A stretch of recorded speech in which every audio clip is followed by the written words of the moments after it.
These people are making a false misconduct claim to gain leverage, I don't know, for a prequel, a sequel of a movie for money. Like, it's just like, it's not I'm like tired. bad. I'm it's just like, tired. It's evil. Like, it's kind of evil.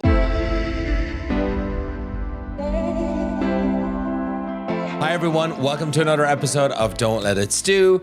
I have a first-time guest here. You all know that I always have Zach Peters on, literally 4 times a month. And so this is his partner in crime, Andy Lalwani. And he's from the podcast The Pop Report on Spotify and Apple. So go follow that. And you can follow him at Andy Lalwani.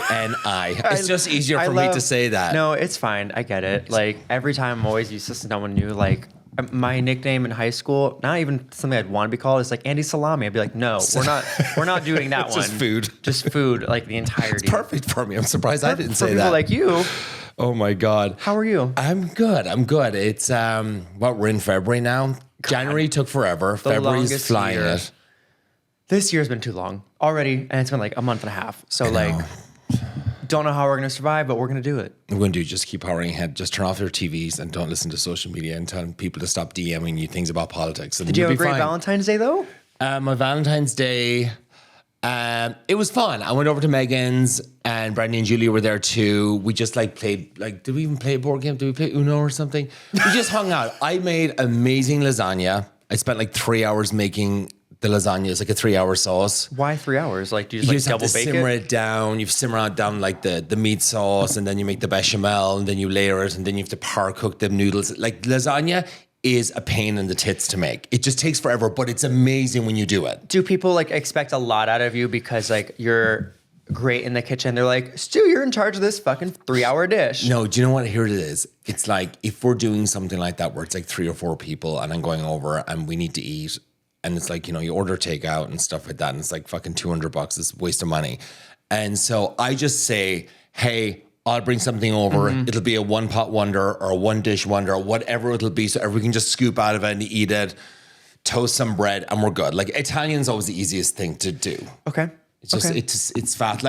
I'm taking mental notes for my future. I didn't need to do a 3-hour sauce. I could have done one in 45 minutes. But you're that bitch. I was looking at bonappetit.com and I saw a recipe and I was like, you know what? I want to do the 3-hour. I'm just hanging out in the apartment today and it's Valentine's Day, so it's kind of depressing. But well, you put your energy somewhere. Yeah. Speaking of Valentine's Day, I want to give a shout out to my ex for promoting my lovely seasoning yesterday. This is a shout out to my ex. Little mix. Little mix, yeah. For promoting my seasoning yesterday on his Sirius XM show, we got a nice spike because the company called me and they're like, hey, are you promoting somewhere? Did you do a podcast or something? I was like, no. Did you start some random shit? Yeah, they're like, because we've got about 35 orders for your 4-pack, which is right here, everyone. So this is the 4-pack. I will box model for you. It's all my 4 blends. So you have original, barbecue spicy nice Greek seasoning, and Fiesta Fuego. Now, apparently, the reason why they were talking about it, it was they were saying that. How bad you look on these fucking packages. They said it gave you diarrhea. So, that's good. It makes you lose weight. So I should send them a 4-pack. Barbecue doesn't sit well with me. So, I could see how, but Fiesta Fuego, that's kind of sounds like it's a good south time. of the border. Yeah. Do you know what I mean? So Greek goddess. Giving you everything you do and don't need at the same time. But yes, go on to SpiceTribe.com, Chef Stu 10, and you get 10% off. I like their packaging. Isn't that cute? Yeah. I'm very impressed with you. Thank you. Just and with the 4-pack, they're doing the apron as well, the non-stick, or not non-stick apron, non-stick apron for all you repellent bitches. apron, and it's $99. Usually the apron's $70 or $80 on its own. So it's a good little deal. So SpiceTribe.com. Anything to get off your chest today? I'm fucking tired. Every day, You're tired. day in and out. How are we surviving on a 4-day week? I feel like it's nice, but it's also super stressful because you're like, shit, I have 4 days to figure out my life. And then Why 4 days? Because Friday, you just kind of No, Monday we was... Oh, Monday, good President's Day. Yeah. And I'm like, okay, do we relax? We do whatever? And then you come into it being like, fuck, it's Tuesday. It's then Tuesday. Everything just hits. But then it's a short week. It's really nice too. Yeah, no, I get it. We're doing the Pop Report later. Yeah. I'm going to be on the Pop Report later. It just feels like one of those days you're like, all right, you wake up, you're like, we're just going to be in this and we're going to see what happens. Yeah. All right, let's start off. So I was, scrolling through Facebook, our Facebook, Instagram all week. So this thing came up on Bravo Housewives on their Instagram account. Teresa Giudice, Melissa Gorga, and Dolores Catania, the only 3 women remaining on Bravo at this time. Okay. I was like, there's no way this can be real. So I texted one of the New Jersey housewives this morning. Of course I did. In the limited time before this. I'm not saying any names. But I texted her and she responded with an article from OK Magazine, and Andy debunked the whole thing. Bravo Big Week, Andy has reportedly shared no decision regarding Jersey will be made until next year. 2026? Really? Why? Jesus. Why do we always have to wait this? We have to wait for court cases till 2026. We have to wait till this announcement. Yeah. She noted that Bravo's schedule for 2025 was already laid out and the hit show was not included. So there you go. So no decisions have been made around casting on Jersey. So don't believe what you say. Because I was like, she's one of my favorites. And I was like, oh my God, thank God you're still in it. So who do you think was going to be gone? Like, well, if there was a switch out. I mean, here's the thing. Like those 3, I mean, like Melissa, Teresa, and Dolores. I mean, fine. Like they're all strong characters. I mean, I love Dolores. I'm friends with Dolores, so I love her. But I mean, I love the 2 new girls. Fucking the blonde. Oh God, it's been off for so long. I forget their names now. It's really hard to keep up with things, especially as they're like Cabra. Her last name's Cabra. White Lotus in a bit, but I'm like, God damn it, what happened? Like it's been like a minute or 2. Yeah, it's just I can't believe we have to wait till 20. There was nothing wrong with that show. There was nothing wrong with Jersey. I mean, look at Beverly Hills. Look at Beverly Hills. Beverly Hills is so fucking boring right now. It's fine. It's fine is the correct word to use for a lot of things that are just getting by. It's getting by. Yeah. There you go. It really is. But I mean, we'll dance around that maybe a bit later. But Pete Davidson spent $200,000 to remove all his tattoos. I mean, but like, what was the reason? Like that, like what's the reason? What's the reason? You're one day like, we haven't really gotten any statement from him of like necessarily why he's done. He this, hasn't said why. That I've seen. I might have missed something, but like specifically, literally, castmates has said, okay, there are tattoos he has no like recollection to of like remembering why specifically he got them. Not like got them, but like he's like, oh, there's like an alien. I think one of his castmates went on the Today Show, Mikey Day, and said like, look, you have like an alien head like twice on your head, or the planet Saturn, whatever it was. And he's like, I never seen that movie or whatever. Are the old drunken tattoos, or like, was he high or something? I don't know, but like he has never watched a bunch of the movies for some of these tattoos and the references. So like, I don't know if one day he said, I just don't have any resemblance to these things or recollection of why I necessarily needed to have this, but like. But I mean, he has so many. Like right there. I want to know what it looks like in person. That's my thing. It's there's markings still, like, there's still some ink underneath the skin. You don't get it all off. But I mean, he looks pretty good. I think he stopped drinking as well. Did he? I don't keep up with Pete Davidson the way you do, I feel like. Well, look, he's bloated here in the other photograph, and then he looks like a bit leaner here, and he looks actually, I don't find him attractive at all. I don't get it. But it's not as if he's having a problem getting women with the tattoos. What ad was this for? Was it Skims or no? Skims. No, it was for Reformation. Oh, I was like, wait a minute. I was like, why did he do a Skims ad if that underwear looks really nice? Do I need it? I mean, did he do this for the Reformation ad? Who knows? But like, this was a good way to debut it necessarily of like, when people strip all their tattoos or when they have a first look, I feel like someone's shopping that around being like, who wants Pete Davidson? Without tattoos. And everyone's like, maybe they paid for him to remove it. Maybe they gave him the 200,000. Maybe they went halfsies. They're like, we'll give you $100K for this ad. Maybe that's a good return on investment. I think he'd get more money. Do you not think so? I mean, do you think someone presented him the offer being like, we will give you $250,000 if you remove all your tattoos? And then he's like, well, it's only going to cost me $50,000. I still come out on top. I can get more tattoos. It's like a wash and I can just start over. Think, like $200,000. That's such a fucking just do it over time. Like $200,000. Just, I guess he has the money. He's been working for years on SNL, and I mean that SNL salary is not that good, but is it not really? No, is it not? It's like barely 6 figures at times. Yeah, per episode, it's It's fine. Like what, like 10 grand, 15 grand an episode, that kind of thing? I have to look back at the numbers, but I remember some of the castmates recently said it's, not the best. It's fine. I'm shocked. It's a small salary. Now you can see why people leave it after a while. It sets them up for other things. It is. Yeah. Moving on. We were texting last night to the Traitors. I watched the last episode last night. You just watched it. Okay. Yeah, I know. Like, I was talking to Zach this week. He's like, you need to fucking watch it. He's like, I can't even talk to you about it. I'm like, I know, I'm terrible. I don't even think I watched Beverly Hills last week. Like, I watched the first 3 episodes and then it's kind of been like, I haven't gotten to the rest.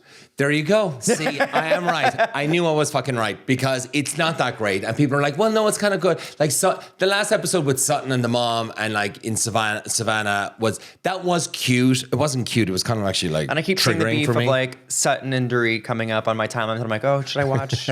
Should I watch? Get acting skills from Dorit. But the Traitors, it's so good. I hate that I haven't watched season 1 and season 2, and I'm not going back. I'm not one of those people like, I'm going to go back to the first season and watch. No, I'm not fucking wasting my time doing that. I'm watching it now, and I'm loving it.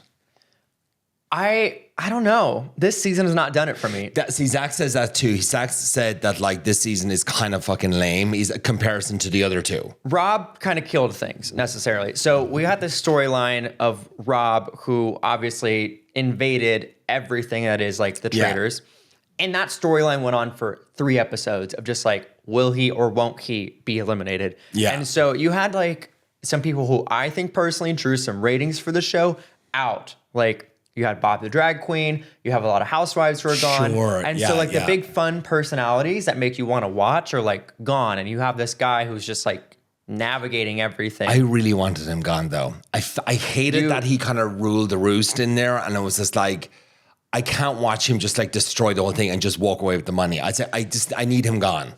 Bob the Drag Queen. The Drag Queen I liked. He could have stayed around for a while. But Bob, the Boston guy, Bob from Boston or whatever his name, Boston Bob. Like, I needed him gone when he went, and I thought it was fucking awesome that they all just turned on him. In the end, it was great. How do you feel about Danielle and Carolyn in their time as Traitors?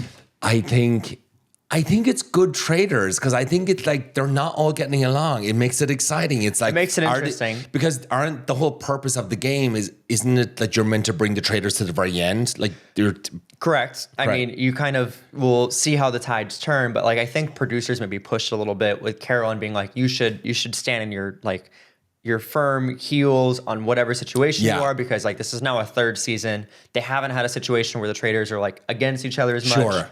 But I love Carolyn. I do. I'm obsessed. I love the TikToks that come up where it's like her and people reenacting certain scenes. Oh, Anna Roseman is amazing at doing it. Amazing. Anna Roseman sounds exactly like her. Go check her out on Instagram. I'm just like, the entertainment that this girl brings. Then you look at Carolyn's own Instagram account and she's like, well, for those of you who may not know me, like here's my dating history, here's my life, here's what's happened. And I'm like, you are just everywhere. You're like, hey, everywhere. Everybody, we're going like it's just comical. Like just watching her. Danielle, she's going through the trials and tribulations every episode of like, what the hell am I doing? I was watching last night, and then like what's the guy? Zac Efron's brother, Dylan. He was like looking at her and talking about her shaking. Yes, like Danielle is doing a lot of shaking, like with nerves or whatever. Crying. Not a good look. How did Carolyn get out of the? Remember when he was asking her like, "Hey, so what did Alan Cummings wear?" Oh yeah, and she's that was unbelievable. I was like, she's fucked.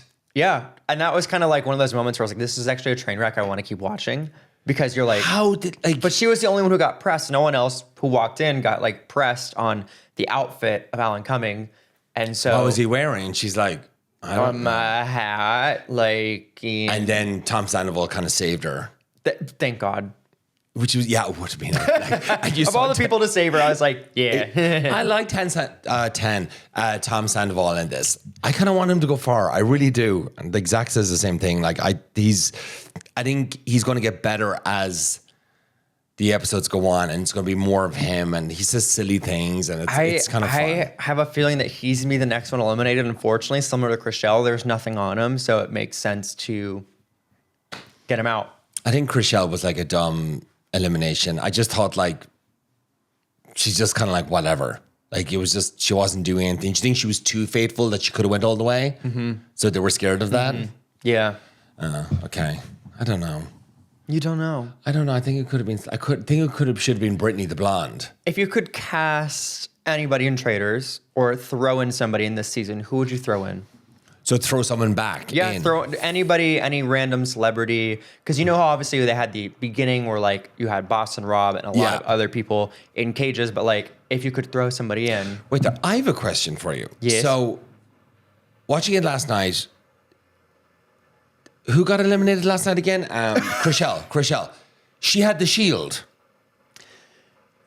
No. I thought she said she had the shield. Right? No, she did not. When it was in the altar, no, she did not have the shield. Oh, who got the shield? Danielle? You know, it's been a minute. So much has happened.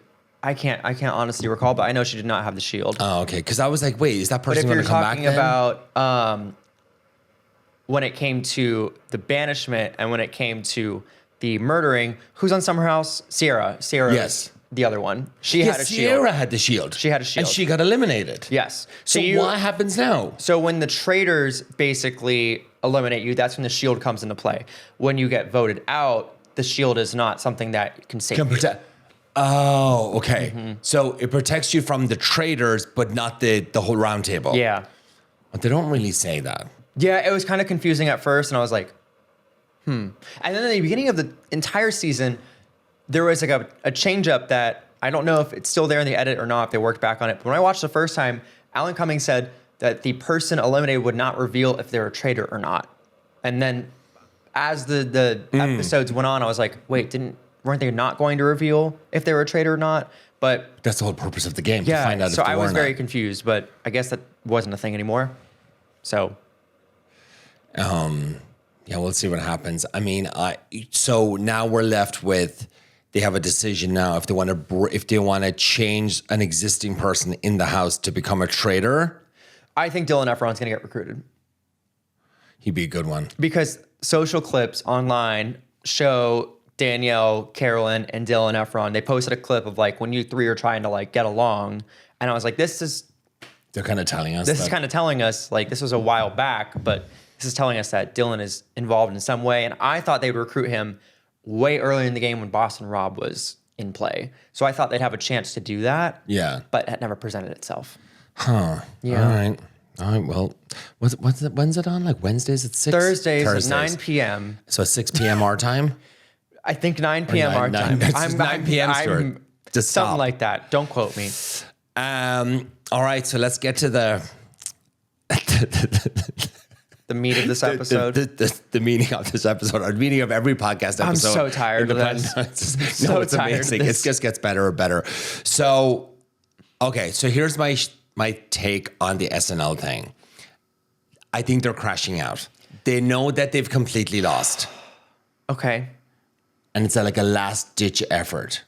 So over the weekend, Blake and obviously Mr. Ryan Reynolds went to the set of SNL 50. Mm-hmm. I think this was weird. I think this is weird to have Ryan Reynolds there, specifically when his ex's husband also that's another thing is on that show. Also, to note that, yes, they've hosted before in 2009 and a couple other times. I don't think this was a time to step out and say, like, let's go make an appearance.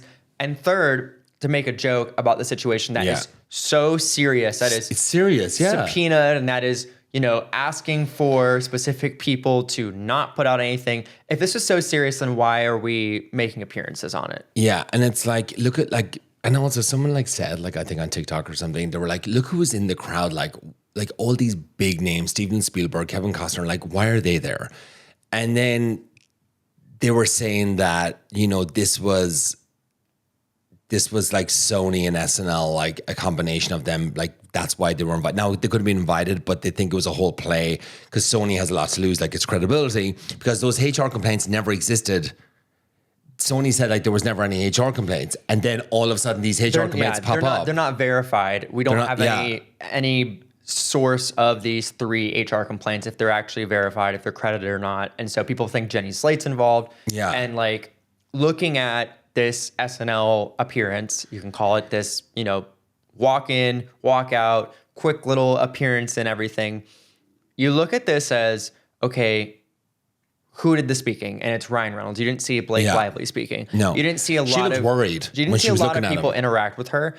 You did see Amy Schumer and Blake Lively have one interaction, but even when they panned the camera to them for the audience question, it just looked visibly uncomfortable for everybody there. And Tina Fey and Amy Poehler, I don't think they necessarily seemed like they wanted to tell the joke. Amy's delivery at the very end was like, you should get that checked out. Because I think like Sony, that's what this woman was saying. Like Sony it was a setup to try and make light of it but it fell flat. Like you can't make light of something like a claim like that. And there's people who are like, it's just a joke. It's just comedy. I'm like, I get that. I get comedy. Like if someone else delivered the joke, that's different. But like to have them here throughout all of this case we've seen is kind of strange in my opinion especially in the latest updates, like subpoenaed on 2.5 years of phone calls and more. It's just too deep. It's not just like one small claim and it's a blip. Yeah, and the thing is, well, like, when like politicians that have gone on SNL and stuff like that, maybe they've like been adulterers or they got caught, like that's like a flaw. Like they go on, they're like, fuck, I was caught, like wherever, I'm in the public eye. Yes, I can make a joke about it. It's self-deprecating. That's fine. Like you can understand that you can be like, okay, he's admitting it. He's standing up. He's still a shitty thing what he did, but like I can see it and I can get past it. This is like these people are making a false fucking misconduct claim to gain leverage. I don't know, for a prequel, a sequel of a fucking movie for money. Like it's just like it's not I'm like tired. bad. I'm just like, tired. It's evil. Like, it's kind of evil. We have till 2026, and this circus of he said, she said, back and forth appearances, no appearances is gonna keep up. And like, you have a couple things going on. You have paparazzi pictures showing up. Justin and his family. You can't tell if they're planned or not. If there's someone actually like there specifically, but it's just so high profile at this point that paparazzi are just following naturally, and you call it in that day-to-day, or someone's calling them on him, or he's calling them on himself. Yeah. But you're not seeing him on his side make appearances, speak specifically on it. It's all through his lawyers. So you can only really be upset of like a directive of him and his lawyer and whatever they're putting out to public, but he's not putting out statements. He's not putting out anything on socials. And they're just going full force. Now they're like requesting like 2 years of phone records. And the thing, I think the big telltale about this, like the telling thing about this is TMZ is not even fucking falling for it. Like they're not even falling for this, like this Blake and Ryan thing. They're just like, no, you got caught fuckers. And like, it's just like, what do we do? It's like, we're going to have another year of this. And it's going to continue on and on and on. And they're not stopping. No, You're right. No one's going to stop. And I'm just like, when are we going to be done with this limbo? Fuck, I don't know. And every time even when Zach posts a thing, I'm like, girl, another one? I know, but he's doing, look, I like commend Zach. He's doing so well with the posting. They're getting numbers, like his followers went up. It's a hot topic right now. You got to do it. Like everyone's talking about it, and I don't know. Like, I do want it to end too, and I feel like there's their egos that won't let them. They have to keep going now. They're too far in. They're too deep. They're in too deep. When are you ever in too deep?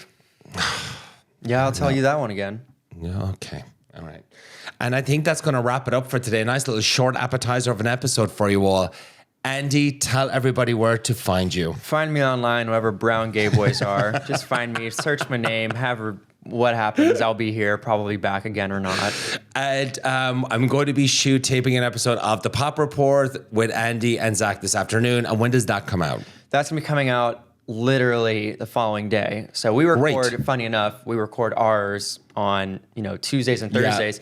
And we stockpile news for it to come out first thing the next morning. You know how hard that shit is? Yeah, it is hard. It's work. Zach gives me so much shit about it. He's like, when do you record your podcast? And I'm like, like a Saturday, Sunday. He's like, when does it come out? I'm like, Tuesday. He's like, girl, you need to do next day. I'm like, all right. I said, can you help me? Thanks. Thank you so much for listening, everyone. And we'll see you back here next week. Bye, everybody. Bye.